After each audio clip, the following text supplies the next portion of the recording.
আমি এখন একটু সংক্ষিপ্ত আলোচনা করছি সমস্ত মুত্তাকিদের জন্য। অর্থাৎ মুত্তাকি শব্দের অর্থটা কি? মুত্তাকি কিংবা তাকওয়া একই ব্যাপার। মুত্তাকি আর তাকওয়া এটা নিয়ে আলোচনা করব ইমানদার ব্যক্তিদের সঙ্গে। আর এছাড়াও যেটা আরও বিষয় আছে সেগুলো হচ্ছে যেমন রিজাল্ট মানে অ্যাকচুয়ালি অর্থটা কি হতে পারে, আর মসজিদটা কোনটাকে বোঝায়, মসজিদটা আসলে কি, এগুলো নিয়ে আমি আলোচনা করতে চলেছি। একটু মন দিয়ে শুনবেন, আর ভুল হলে ক্ষমা করবেন। আর যদি জানার যদি কোনো আপনাদের কাছ থেকে আমার জানার যদি কিছু বিষয় থাকে সেগুলো প্লিজ কমেন্ট করে জানিয়ে দেবেন, তাহলে আমি ভুল থেকে রেহাই পাব। আর আপনাদের যদি কিছু ভুল থাকে তাহলে অবশ্যই শোনার পরে নিশ্চয়ই সেটা অনুভব করতে পারবেন। সর্বপ্রথমে আমি হিজাব থেকেই শুরু করছি। এই হিজাবটাকে যে নারীরা বা নারীদেরকে বোরকা পরিয়ে নাকাব পরিয়ে রেখে দেয়, মাথা থেকে পা পর্যন্ত আপাদমস্তক মানে ঢেকে রাখে, সেটাকে হিজাব বলে। কিন্তু অ্যাকচুয়ালি আল্লাহ কোরআনে কি বুঝিয়েছেন হিজাব মানে, সেটা আমি বোঝাবার চেষ্টা করছি। সূরা আরাফ থেকেই শুরু করি। সূরা আরাফে 7 নম্বর সূরা আরাফের 46 নম্বর আয়াতে বলছে যে তাদের মধ্যে থাকবে দৃষ্টির আড়াল এবং তারা থাকবে জান্নাত আর জাহান্নামের মাঝখানে মধ্যবর্তী স্থলে, অর্থাৎ আরাফের মধ্যে। সেখানে জান্নাতটা থাকবে দৃষ্টির আড়ালে। এই জান্নাত যেটা, সেটা তাদের যে দৃষ্টির আড়াল, সেটা হচ্ছে হিজাব লেখা আছে সেখানে, হিজাব। এখানে রেজাল্টটাও আছে। তার উপরে থাকবে কিছু মানুষ, আরাফের উপরে থাকবে কিছু মানুষ, তাদের চিহ্ন দ্বারা চিনবে, আর তারা জান্নাতের অধিবাসীদেরকে ডাকবে যে তোমাদের ওপর শান্তি। তারা তাতে প্রবেশ করেনি তখনও, তবে তারা আশা করবে। কারা আশা করবে? জান্নাতটা শুধুমাত্র পুরুষদের জন্য নয়, এখানে রিজাল শব্দ ব্যবহার করা হয়েছে। রিজাল মানে যে পুরুষ, এটা আমি বলছি পরে, বহু জায়গায় লেগে আছে। মানে বাংলা যে কোরআনে মানেটা যেখানে ভেঙেছে সেখানে বিকৃত করেছে বহু জায়গায়। এটা রিজাল মানে পুরুষ, অ্যাকচুয়ালি পুরুষ নয় ওটা। অর্থাৎ জান্নাত প্রাপ্ত হওয়ার অধিকারী যারা, তাদেরকে রেজাল্ট বলা হয়। সেটা পুরুষ নারী উভয়ই হতে পারে এবং হিজড়ে হতে পারে। তাহলে এখানে যদি পুরুষদের কথাই লেখা থাকে, রেজাল্ট মানে যদি পুরুষই হয়, সেখানে যে হিজাব শব্দটা উচ্চারণ করা আছে সূরা আরাফে 46 নম্বর আয়াতে, তাহলে পুরুষরাই তো হিজাব পড়বে। বোরখা নাকাব এগুলো তো পুরুষরা পড়বে, নারীরা কেন পড়ছে?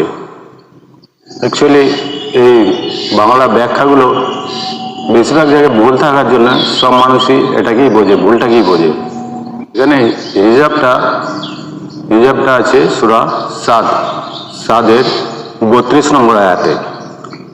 তখন সে বলল, আমি আমার প্রতিপালকের স্মরণ হতে ধন সম্পদকে বেশি ভালোবেসে ফেলেছি, এমনকি সূর্য দৃষ্টির আড়ালে চলে গেছে, অর্থাৎ চোখের আড়ালে লুকিয়ে গেছে।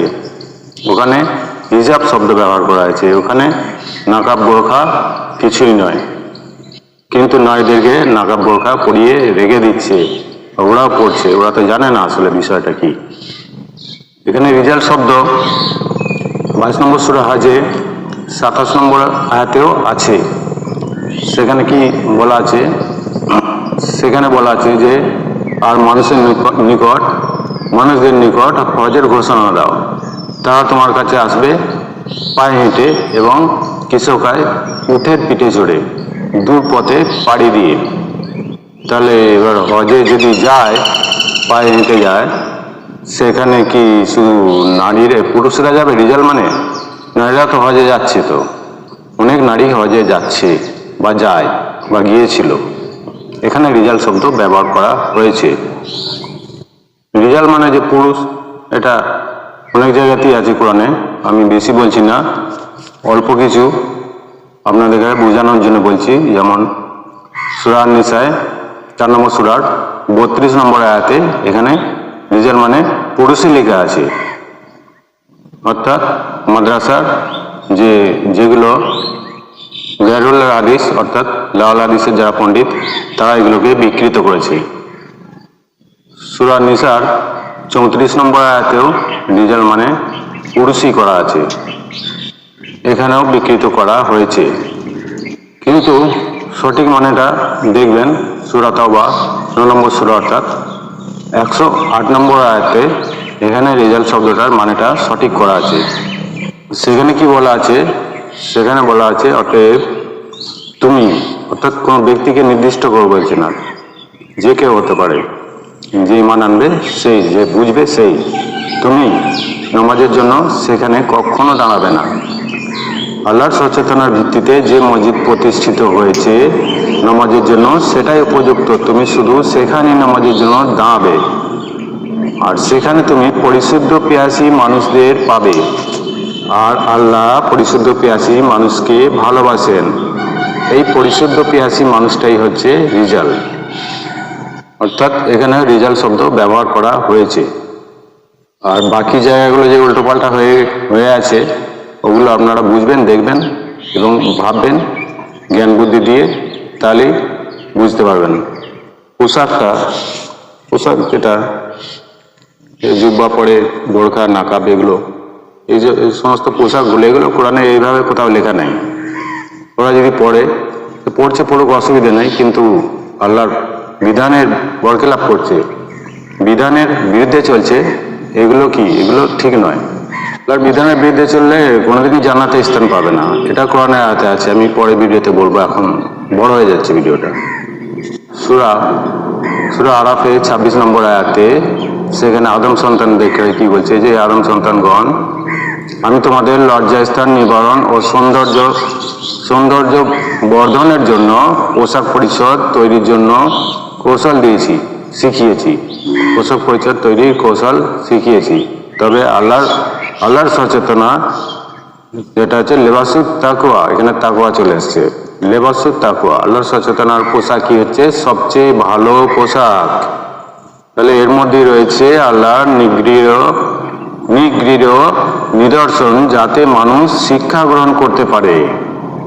তাহলে এগুলো কি? এগুলো লিবাসুত তাকওয়া, অর্থাৎ আল্লাহর সচেতনার ভিত্তিতে যে পোশাকটা পরবে সেটা হচ্ছে গুপ্তাঙ্গ ঢাকার জন্য, লজ্জাস্থান গোপন করার জন্য এবং সুন্দর লাগার জন্য, সেটাই হচ্ছে প্রকৃত পোশাক। কিন্তু যেগুলো ওই জুব্বা, বোরখা, হিজাব পরে, এগুলো কি সুন্দর লাগে না খারাপ লাগে? আপনারা বিচার করে বলবেন।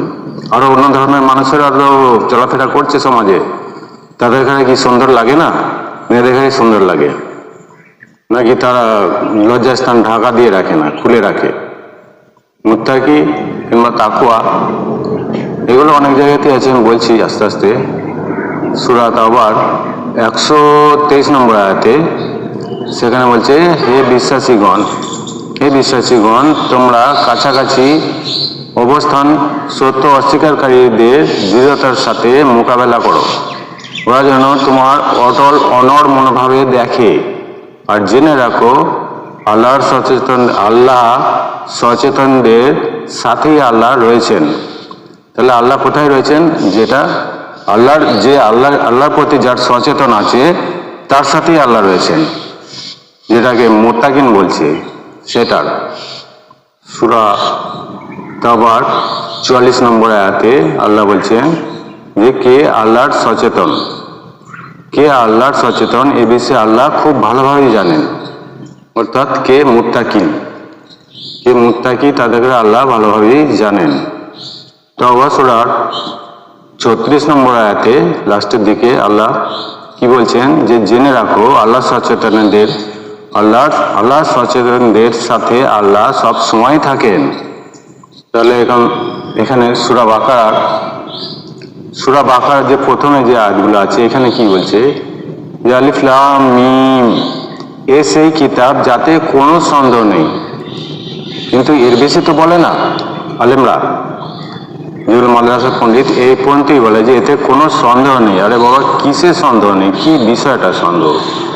এই কিতাবে এটা তো কাগজের লিখে পাঠাতাম, তো যারা তারা যদি হাত দিয়ে স্পর্শ করতো তবুও তারা ওরকমই সন্দেহ করতো।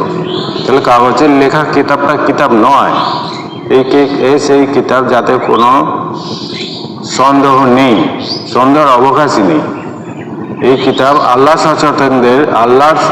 সচেতনদের পথ প্রদর্শক। কিতাবটা কাকে পথ দেখায়, পথ প্রদর্শন করে? যে ব্যক্তি আল্লাহর প্রতি সচেতন আছে তাকেই শুধুমাত্র পথ দেখায়, আর এই বিষয়ে কোনো সন্দেহের অবকাশ নেই। তাহলে এবার যারা মসজিদে বা মাদ্রাসার মধ্যে কোরআন পাঠ করছে দুলু দুলু করে, গিয়ে দেখবেন সকালে সন্ধ্যায় যখন তখন, যে তারা যে পাঠ করছে ঠিক আছে, করুক, অসুবিধা নেই, কিন্তু কোরআনটা হচ্ছে তারতিলের সঙ্গে বুঝে বুঝে ধীরে ধীরে সুন্দরভাবে পাঠ করতে হবে।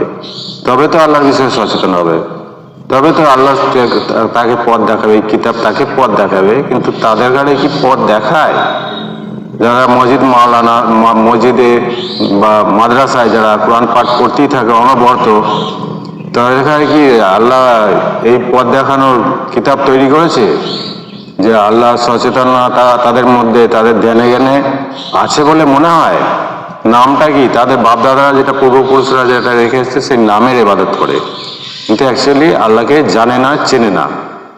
মেন কথা অন্য কিছু নয়, যে আল্লাহকে জানতে গেলে অনেক কিছু জানতে হবে, অত সহজ নয়।